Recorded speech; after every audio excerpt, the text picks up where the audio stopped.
guys. Thank you so much for tuning in to the Atlas Project. My name is Chris. And I'm also Chris. And today we have a very special guest near and dear to my heart. Oh, we like to do drum rolls here. Lyndsey Elm. Hey. Yes. Wow. So thank you so much for agreeing. Of course. You're the best. This is going to be fun. I'm in an Elm sandwich right now. Oh my God. Does it feel weird? No.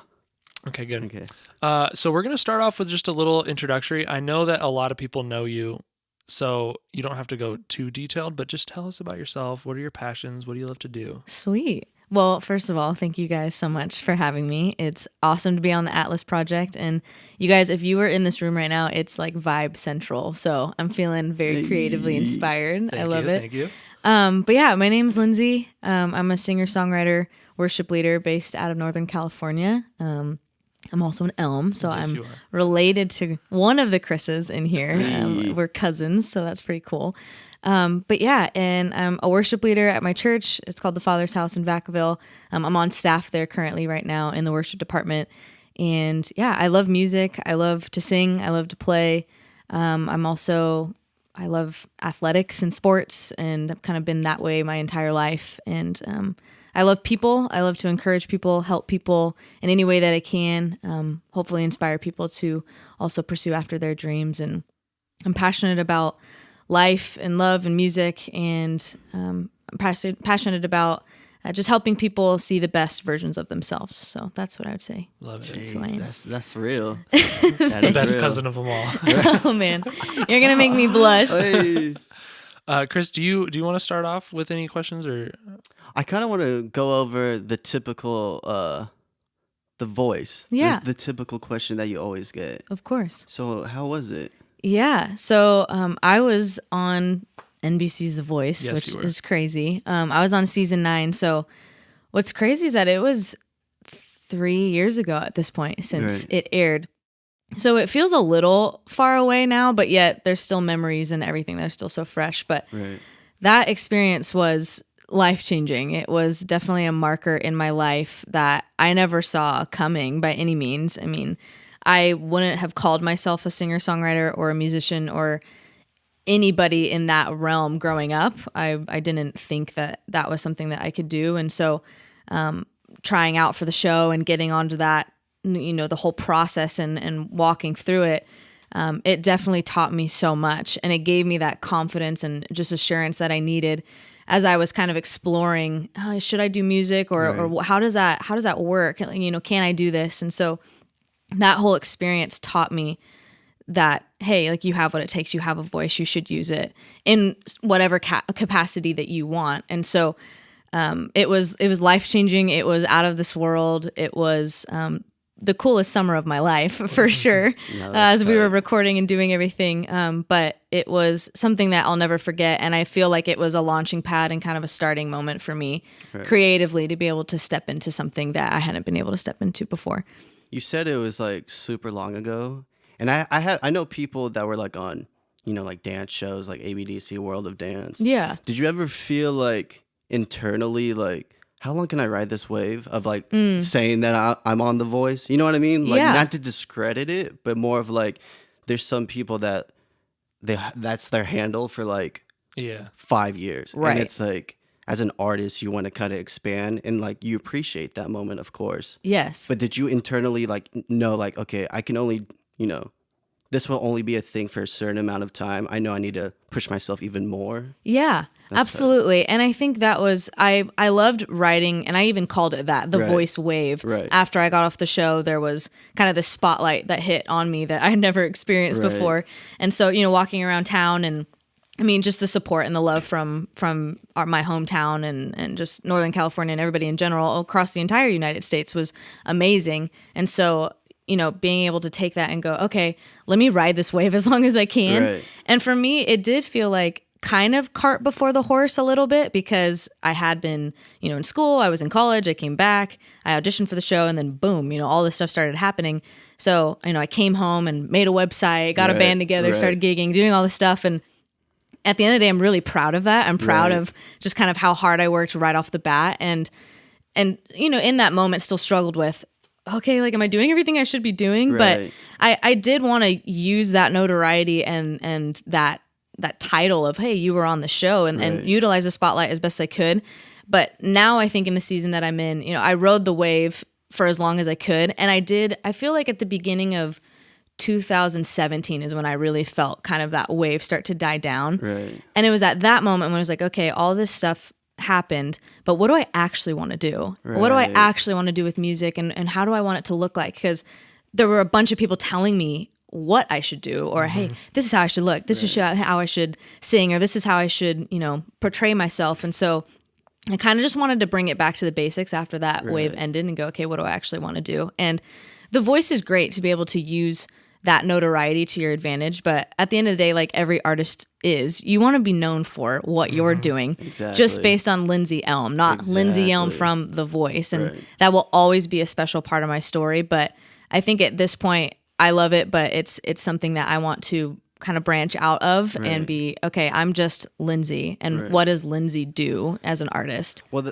me being an outsider from the Elms, even though like I'm close with the family, I think it was cool. Like what you saw on The Voice was what you were even before. So the show Yeah. didn't make you; you made the show. That's good, yeah. So it was cool to kind of be like, she's portraying who she is. Because usually a lot of people, you even shout out Vacaville. A lot of people are like when they go on those shows, they're like San Francisco, San Francisco. From the Bay Area. But are you really though? Like I see you around Vacaville all the time. Right. Like, So Yeah. it's cool like to see you just be genuine Thank throughout you. the whole journey. Yeah, So- and that's what I wanted. And I think people were stoked that I said my hometown. Right. Because so many people can say, I'm from, San Francisco, Sacramento. And I was like, no, I'm very proud of where I come from. And I want people to know that this place made me who I am today. And so to be able to showcase that on a national television and have them come and film parts of Vacaville, I think everyone was stoked So crazy. seeing that, like, wait, there's cows and the Exactly. downtown sign and all this stuff. And so to be able to use that and that was kind of my thing going into it. It was like, I just want to be 100% myself throughout the whole process. And I love that you said that. And I'm glad that it portrayed itself through the screen. It was like, Right. okay. And through everything that I do with my life, I'm like, I want to be completely genuine in everything that I do. I don't want it to come off as fake or phony or whatever that is. It's like, no, who I am on screen, on stage, or off stage is who you get. And Right. so it's been a cool process coming out of that and just continuing to work on my craft and see where it goes. That's wild. Thanks. So when you said you had that 2017 was kind of like that down period where you Yeah. started to see that shift. Mm-hmm. What were you like doing during that time, like to Yeah. like help you Figure it out. figure it out? Yeah, like, I don't know the best way to say it. Yeah, but figure it out. Yeah. Yeah, that's a good question. I mean, after the show, I came off the show and started gigging full time. I, told everyone, I was like, hey, I want to just try out this music thing, see where it goes, and just started booking gigs and doing different events, doing different shows, and it was awesome. I mean, you guys came and filmed Right. some of them, and it was awesome and just really cool moment to see all these people come together and be cheering me on and rooting me on. And so I was doing all of that. I was super busy that year and loved every minute of it. But I was doing shows, I wrote and I was writing as much as I could, and I put out my own EP called All My Love, and that was awesome to be able to put out original music and content that I could be proud of. And so I was like, okay, how could I be an original artist and start writing music and all of that? And so I was doing kind of all of these things at once, as well as playing covers. And so at the end of the day, at that beginning of the year, I was going, okay, what do I actually want to see myself doing? How can I sustain this in the long term? Because I was like, I don't want to just be known as the girl that's singing a bunch of covers, Right. which there's nothing wrong with that. It's super fun to be able to go out and play songs that you love. Yeah, And because there are artists now that are just known. As like Travis Garland. Even Yeah. though he's super talented, he's only like really known for his covers. yeah, absolutely. And a bunch of people on YouTube, that's how they make their living now, Right. is they do a bunch of cover videos. And so I was kind of in this place of like, okay, do I want to go that direction? Do I want to go more original? And, I have kind of this soulful tone to my voice, pop tone to my voice, but I don't want to just, go directly the pop route. I have kind of morals and standards and values for myself that was like, okay, I don't want to compromise on some of these things and just, again, be genuine as much as I can. And so at that time I was like, okay, what do I actually want to do? And so I've always felt kind of this pull of, I want to write music that means something and makes an impact on people. But then there's also this worship side to me, because I've grown up in the church my whole life and been around it. My dad was a worship leader, so I kind of felt this tug of like, okay, how can I do both? How can I focus on both? And I think at that time I started to pour myself more into the worship side and started leading out more. And I think what's cool is that gigging full time and having a band and all of that helped me be able to learn how to direct a band, because before I was like, I don't know what I'm doing. Like, how do I tell people who have more musical knowledge than I do what to do? Because I'm coming off like, I'm this girl who is, learned how to play guitar after high school. And how do I tell people that know more than me what to do? And how do I do it in a good way? And so I feel like all of those things helped me up into that moment to then go, okay, I kind of want to focus on worship a little bit more. And I love being creative, but I also love stability too. And that's facts. It's hard. It's like, and I feel like our generation struggles with that, where it's like, I have all these dreams and these passions and these things I want to do, but I have to make money. Like, how do I pay the bills and how do I, stay ahead of the game? And so I think at that time it was like, okay, I need something. I just kind of want to feel solidified and stable, and also just allow myself to have the time to experiment creatively and figure out, okay, what do I actually want to do, and not feel this pressure of this national spotlight on me of like, I have to do this right now, Okay, so that kind of segues into my only question for you, since I know you so well. Did you, so like with the transition from, doing all the gigs and everything into worship, I felt like there was no, like, a part of the family, there was no like, hey guys, just so you know, I'm going to start doing worship now. You know what I mean? Like, it was never like, it just kind of happened. Yeah. But was there any like anxiety or like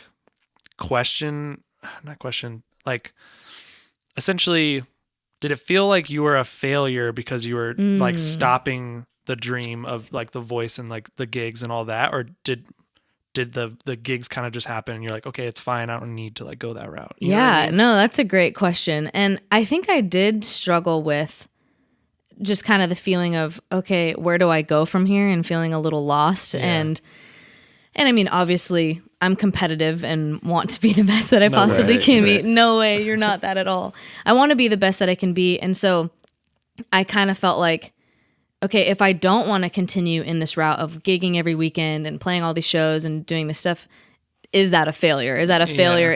And I've learned about myself that I do really care what people think about me. And I try to suppress that. And I think it's important to have healthy wisdom and guidance, but it was kind of going, okay, what do I actually want to do, and not worry about the people's perception of me or, hey, this should be your next step into it. I'm like, well, what if I don't want to do that just yet? What if I want to just kind of take some time to kind of go hidden for a little while, kind of go dark, and just figure out, okay, creatively, what do I want to do? And like I said before, it felt, because I wasn't like that growing up, I did, and I still do struggle with kind of creative frustration of, do I have what it takes? Do I have, what is that going to look like? I want to put out projects that mean something and that are meaningful and genuine, but I don't want to do it unless it's going to be perfect. And I struggle with perfectionism for sure, of just, I want it to be good all the time. And so, I didn't really say what I was doing at that time. I think I just started going, oh, okay, I kind of want to have something a little bit more,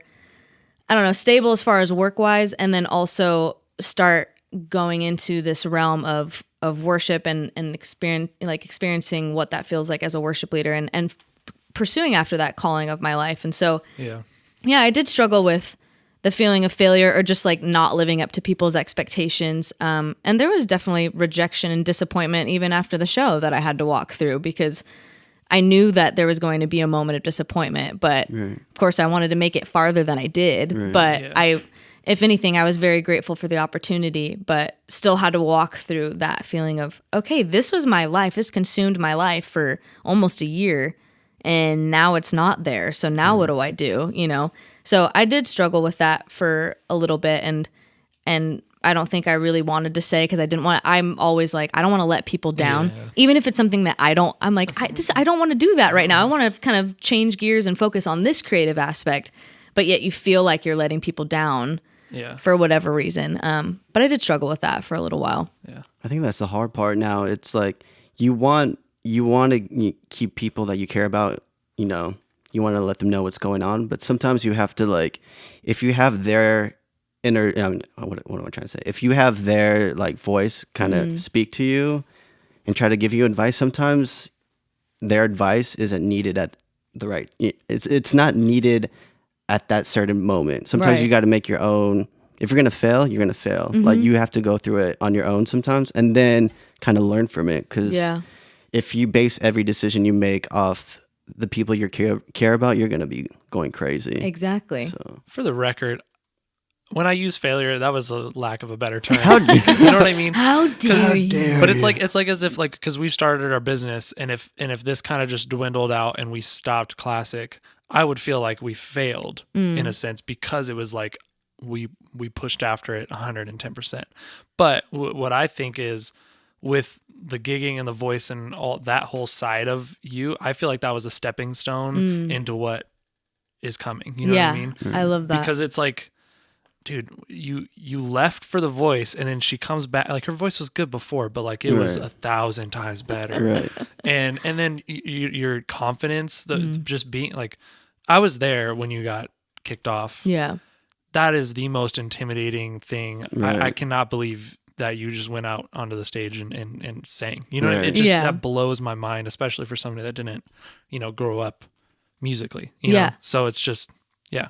No, and I understood what your term was. It's not feeling like a failure, but it is when a dream doesn't go the way that you planned or envisioned it in your head, and you kind of have this letdown moment. You go, was that failure? It's like, no, because if anything, starting a business, stepping out onto a stage, any type of creative project, it's not a failure. And because I would rather fall flat on my face doing something and be able to get back up than never know what the Right. possibility could have been if I hadn't have tried. And exactly. Yeah. that was kind of the whole point of the voice anyways, was looking at it going, okay, I feel like I'm going to regret this if I don't try and actually, go for it. And so, but what it did give me, I think the main thing is focusing not on the things that I didn't get out of it, but the things that I got out of it. Was Right. like, whoa, this was like such a stepping stone and a launching pad for me to step into what I'm doing now and what I'm going to continue to do in any creative avenue that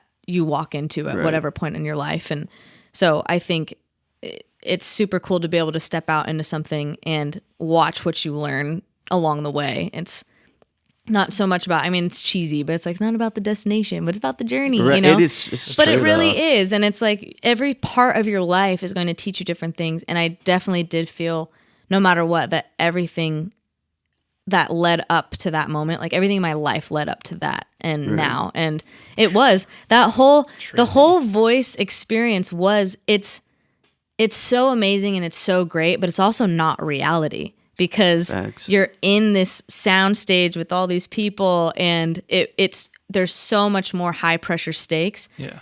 But I think playing basketball and being athletic growing up in school and everything that I had gone through, that helped me in that moment to be able to step out onto that stage and go, Right. no, okay, I'm going to do what I believe I'm here to do, and I'm going to step out and go for it and see what happens. And I've kind of always been that type of person anyways, just like, I just want to see what happens and go for it. But I think I've had to walk through that season of, it's not necessarily failure, but working through those emotions of maybe feeling insecure or not good enough or not worthy enough to step into something creatively. And being creative is hard. It's hard is. work. It's abstract. It's because, you'll look at something and go, I struggle with this. I'll write out a song or write out lyrics, and then I'm like, I hate it. And I want to just tear it up and rip it up and go for it. I'm gonna bounce off what Yeah. you just said. That you said art is like abstract, but being on a show like The Voice, essentially they're not even looking at you. They're just listening Right. to your voice, and they're trying to hear something that either, what am I trying to say? Like sounds familiar to their liking. So did you feel pressure to kind of like, I'm trying to get super deep right now. I'm lost at something. But did you feel pressure that you had to like come off super different in order for them to like want to turn around, or were you just like, I'm gonna do me? Yeah, I think it was a little bit of both. I mean, the song that I went into my blind audition with, I definitely changed it completely. I mean, I did Megan Trainor's Lips Are Moving and took it and completely flipped it on its head. So there was a risk going into that moment of, will they even like this? Are they going to get it? I don't know. And then it is super intimidating because they're basing it just on the voice, Right. at least in that moment of going, okay, this is what I have and I'm going to use it as best as I can. If they like it, they like it. If they don't, they don't. But I knew in that moment, I was like, I want to be perfect as I possibly can be. And it's only a minute and a half, your blind audition. Right. It's like, that's all you get. And so for me, it was like kind of just resting in the fact that I've prepared as much as I can. And I'm going to go out there and it's going to be the greatest minute and a half I've had in my life, like so far. Right. And it'll be awesome to see where it goes. And I did feel a little pressure of, okay, I want to come off as somebody that's worthy enough for this opportunity. But Right. at the end of the day, it's like I can only use what I've been given. So Right. hopefully that's enough. And Right. in that instance, it was. And Right. Yeah. I think it was having those chairs turn and just watching that happen. It was like, that was the confirmation that I needed at that time in my life of, okay, I do have something. I Right. do have something that's special. I do have something that's worthy of being listened to. And if you put the work in, you put the dedication in, then like just watch what can happen and see where it can go. It's really, really fast. Just side tangent. This doesn't matter. But just the thought that you are the only person in the world that had that moment from your point of view blows my mind. Right. Because I was just thinking like, man, I wonder what it was like to like see those chairs turn in the moment that it happened. It was filmed, but they don't have your perspective. Right. And then they never will. It's always going to be in Lyndsey's head. That is so crazy to me. It is cool. Well, in any big significant moment in your life, you're the only one that has those emotions, those feelings, those experiences. And I wish I could put myself back into that moment. If I would give anything to give myself back, because obviously the farther you get away from it, things start to get blurry. Blurry, yeah. And even in that moment, halfway through when chairs started turning, I've told this before, but I'm just like, I just kind of blacked out and was like, I don't know what's happening, but this is Right. cool. So I'm just going to continue to go. But to be able to put yourself back into that moment would be so sweet. But yeah, I'm the only one that has that memory, that experience, just like any of us. You're like, Yeah. like it's crazy. what? So cool. Go ahead. It's my bad. Okay. This question, I've always thought this question, even before the podcast. Wow. I brought it up to Elm earlier today. I was like, can I ask this? I'm going to be You 100% forgot? off, dude. I completely forgot. I was like, okay, because in Vacaville, everyone knows the Elms as creative cats, and you guys are all cats, dogs, whatever you want to be called. But you guys are super creative. David, even Michael. Shout out Michael. Shout out Michael. Even, no, I'm just I don't joking. know. No, but of course there was support within your guys' art, but was there also like a sense of like competitiveness of like, you know, Oh, I remember this question. you know, now. like Yeah. did you look at Chris and like, man, he's killing it? Not necessarily from the field, but more of like that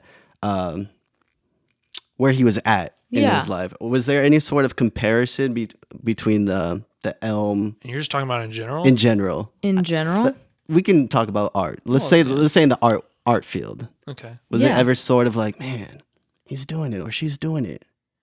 I don't know about, I think it's healthy competition maybe that we have. Uh-huh. But what's cool is that, and something that I've marveled at as far as our family goes, is just that we're all creative in different ways, or we have Right. different facets of creativity that all work together. I mean, Right. it's cool because I can come in musically and work on something. I mean, one of my biggest inspirations was my dad. I Right. grew up listening to him, and he was a worship leader for many years, and I watched him and saw how he did it, and then watching you guys and watching Chris grow in his video gifting and be Right. like, whoa, like how does he see those angles? And man, like how do you have that creative eye? And watching that, but being able to work together and go, Right. okay, I can call on him. Hey, I've got a video project for a song, you know, and you guys have filmed stuff for me, which is awesome. My Aunt Shelly, photographer, I can take her up and be like, hey, can you do a photo shoot with me? That's awesome. even Michael has photography. He was like, hey, can I love how we're saying even Michael. Even Michael. dude, Michael could take me up on a plane right now and fly me to wherever I need to go. Or, for his photography and web design. And he will look super sharp as he's doing it. Yes, he will. Well, and he helped me with web design and email and marketing and stuff right after I got off the show. And so just utilizing him. And then my brother is just like creative extreme, just has so many amazing ideas. And so I feel like instead of competing with each other, we play off of each other. Right. And we're able to collaborate with each other, which is such a cool thing. And I've told our family, I'm like, we should just open up a wedding planning business or something, or events, because we literally have everything in one. Right. So I wouldn't say competition, but more collaboration. Right. What about you? I would honestly say the exact same thing. Okay. No, it is true. I've honestly felt competition with Lyndsey my entire life, just because I start playing basketball, right, and I'm good at it. I'm decent, and then she comes in, she's way better, and then we would try to do like 1v1s, and she just wreck me, and then I'm like, I'm gonna get into guitar. I'm gonna start playing guitar, and I have Uncle Ron like teach me and everything, and then Lyndsey's like, I'm gonna start playing guitar. Like, what are you doing over there? Yeah, dude. It's like Guitar Hero. I start playing Guitar Hero. She's better at Guitar Hero than me. So yeah, no, I felt the. But that is like a sibling. Like, no, it is, and it is. It's kind of like a brother sister thing, but we're cousins. So I've never felt like, dang it. But the funny thing is, and I thought about this when we were gonna ask you, when she got on The Voice, literally anybody that I would meet or like say hi to. Oh, I've been a witness to what you're about to say. They would go, hey, how's it going? I'm like, oh yeah, good. And they're like, oh, what's your name? I'm like, oh, I'm Chris Elm, whatever. And then they'd be like, oh, how's Lyndsey? And I'm like, she's great. I'm doing okay as well. Like, right. It was just funny because and then they would think I'm your brother. So being an Elm is very interesting in that sense with the family, but it happens. No, and I felt like my family also didn't have an identity because be like, oh, you're Lyndsey Elm's dad, right? Or you're Lyndsey's mom, you're Lyndsey's brother. But it's going like, okay, yes, this thing happened to me, and it was amazing. But hey, my other family members are killing it. They're doing amazing things, and it's kind of like, hey, if we're able to play off of each other and work together more than being competitive, then that's like the best thing that we possibly can. But we've always been having like a sibling rivalry. We're always like, I told Chris, like, you're going to be taller than me, you're going to be stronger than me, you're going to be older than me. I hope so. Like, you better be. I don't even know. I don't even know. It was always nice though when people ask how you work, so then I wouldn't have to talk about myself.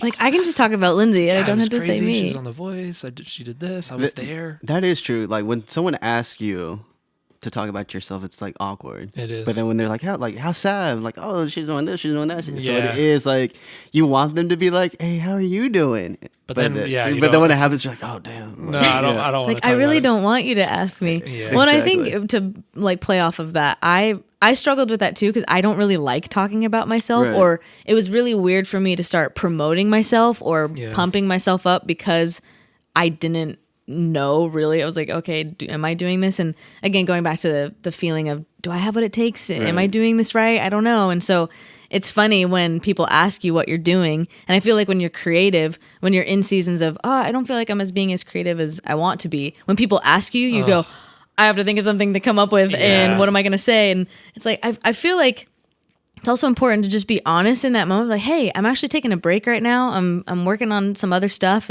but still pursuing things. And because people will always ask me after I started gigging a lot, and then it kind of came down and took a little bit of a break. And they're like, are you still singing?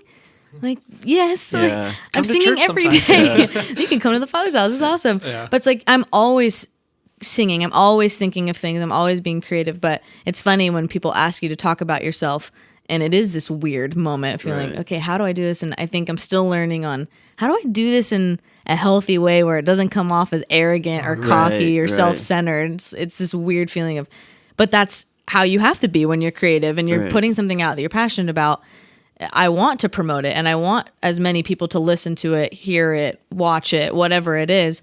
But I think going back to the fact of if you're genuine in it and people can see your heart through it, it's easy for people to jump on your team and want to root for you, especially if they know you as a person and they can vouch for your character. But it is weird. It's weird to talk about yourself and promote yourself like that. Well, it's so cool that, like, I love how aware you are of yourself.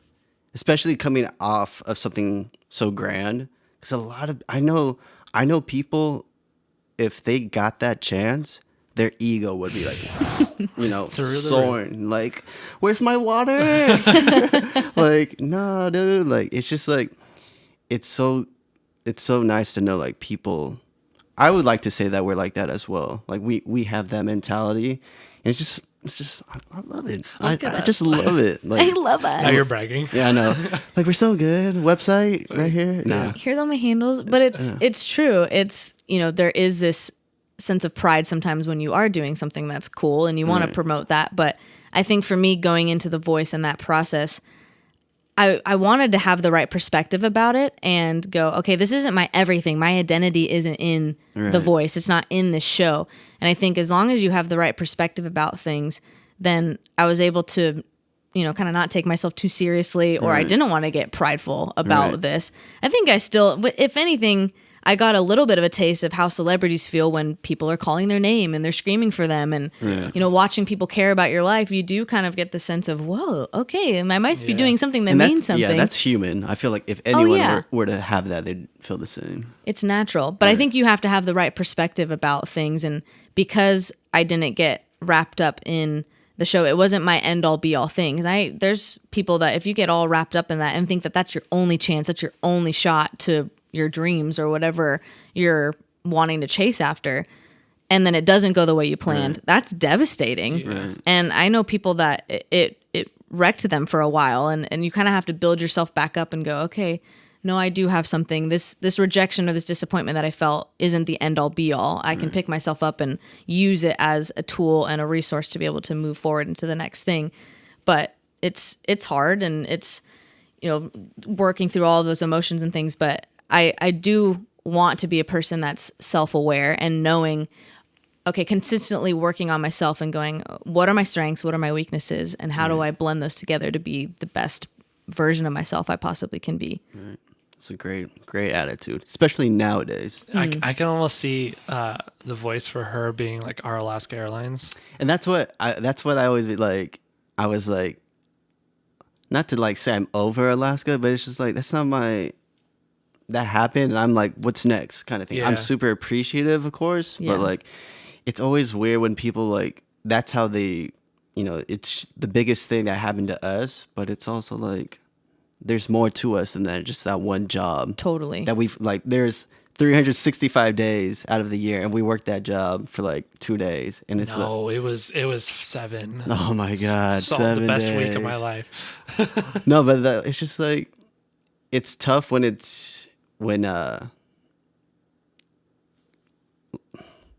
okay, we're gonna have to. You got this. It's tough. I was gonna say it's challenging to have something be bigger than yourself. Yes. Like, I'm not Alaska. I'm Chris Perry, Chris Elm, kind of thing. Yeah. I just always felt like that job kind of loomed over us, where that was like our biggest thing, our best thing, the craziest thing that's happened to us. And but that's not even our best work. I know, but that was because we were very constrained. Right. But it's like with The Voice, it's like, okay, well, what's bigger than that? And then Alaska Airlines, what are we gonna get that's bigger than that? Right. And I know there is those different avenues, and it's gonna happen. Right. But it is one of those things that you kind of have to like toss aside and go, it's fine, that happened, it's great. Something and it else helps is you. coming. Yeah. Yeah, absolutely. You have to throw yourself in the lion's den. Like, if you're surrounded by the same easy stuff, you're not gonna grow. So what you did, you threw yourself like, I'm here. And that's like, with that voice. yeah, Exactly. Exactly. But that's the best thing you can do. Like, Yeah. I think people are scared to try something out of their comfort zone. Even me, sometimes I'm just like, oh, I don't feel comfortable, and I have to have that extra push. But at least I tried, kind of thing. Absolutely. And I think that's the only way that you're going to learn and grow, is you learn when you go past your comfort zone and you do things or you experience things that you never thought you would be able to do or accomplish. And that's where the true growth happens. Exactly. And I think a lot of us, and I'm preaching to the choir too, is we struggle with, I just want to play it safe. I want to take the safe route because I know this route worked for me last time. But being creative is a risk. It's a risk stepping out. It's a risk putting out what you think is your best work, or the things that have come out of your heart and your head and go, okay, I hope people like this. I hope they do. And it's that balance of caring what people think, wanting it to be good, and wanting people to listen to it, watch it, whatever it is. But at the end of the day going, I want to create things that I love. And if I'm not passionate about it, then no one else is going to be passionate about it. But it is hard because you think you have those moments or those big experiences. You go, okay, well, what's next? What's next? Will there ever be something bigger? And it's kind of like, okay, continue on doing the little things that you've continued to do. And obviously, through all of your experiences that you've had, it'll lead up to the next moment. And then what you learned then will lead up to the next moment. It's just continuing to do those little daily disciplines. And I think the biggest thing I've learned is through everything, and even what I'm continuing to learn now is do things right, even when no one's watching, when people don't, they're not looking at you. Their spotlight's not on you right now, but it's like whether one person's looking at this or listening to it or millions of people are, I'm just continuing to pour my best self into it and go from there. And if that's where it ends and I'm content with that, then that's fine. And I think at the end of the day, it goes back to, well, what's your version of success? What's your version of, what does that mean to you? And it might be, my version of success might be different than yours. It might be different than yours. And going, okay, can I live in a place where I'm content with what I have, but just always chasing after that? I know there's more. I know there's more in me. And life begins kind of outside of your comfort zone. So, and I feel like with the voice and different things that I've done, when you step out of your comfort zone and you do it, at the end of the day, you go, that wasn't that bad. That's actually kind of fun. And I'm glad that I did that. Yeah. So it's you learn that, and then it just gets easier and easier every time that you do it. I mean, for me, I still have butterflies when I walk out on any stage, and I think that's important because you care and you want to do a good job. Exactly. But as long as you don't let those hold you back and you step into it and you go, at the end of the day, you're doing what you're passionate about and you're fulfilled in it, and it's just going to continue to get easier and easier as you go. Do you have any more questions? Because I do. Okay. I have like one more. Have you been writing? So I've been trying to write as much as I can. I've been working full time in this season, and it's been busy. It's been full. I've been worship leading a lot and really enjoying that season of my life.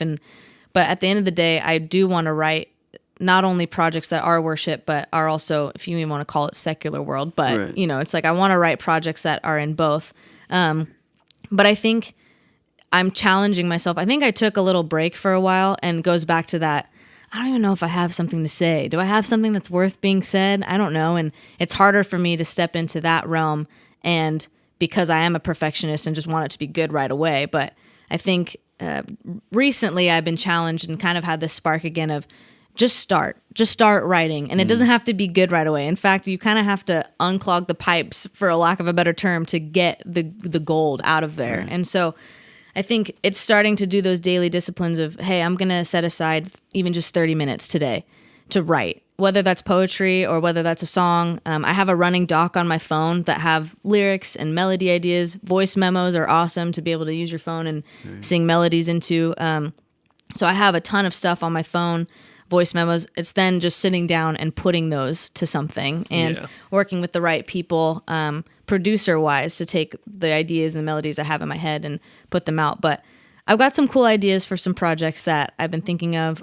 Me and a couple friends recently recorded a cover of a song I'm excited about. So that will be coming out very, very soon. Sweet. Stoked about that. So that was fun. And that was kind of just a passion project that happened organically and naturally. So got some stuff in the works that I'm working on, and still in that season of, okay, what's the next project look like? And I think the next body of work that I put out, I want it to be cohesive, and I want it to be something that from start to finish, every song doesn't have to sound the same, but there's a cohesive theme throughout it. Some of my favorite albums are the ones where you can listen front to back and you go, whoa, they told a story through that. They told a narrative through that. And so I think right now that's what I'm challenging myself to do. And, putting the right team of people in place to go, okay, when I put out this body of work, it's going to be better than what I've done before, and also have something it's just kind of cohesive and thematic throughout. So definitely pushing myself, and I'm looking forward to 2019. I think going into this coming year, I definitely want to challenge myself into writing as much as I can. Nice. So if people want to find you, the interwebs, real life, Yes. where can we find you? Yes, I love connecting with people online. And so you can find me on Facebook, Instagram, Twitter, all of those different things at Lyndsey Elm. I have a website, lyndseyelm.com. It's 2 Y's. People always spell my name differently, but it's LYNDSEYELM. But you can find stuff on my website. You can find music on Spotify, on iTunes, underneath my name. And you can find YouTube as well under Lyndsey Elm Music. But that's where you can find me. I'd love to chat with people who listen to the Atlas Project and hear what you have to say. Send me creative ideas, and that's where you can find me. Awesome. Well, thank you so much for joining us. Chris, do you have any final thoughts? Or I was going to say thank you. Yeah. Thank you guys so much. It's been an honor to be on the Atlas Project, and I'm excited to see where you guys go and take this in not only podcasts, but video and creatively beyond. So stoked for you guys. Thank you.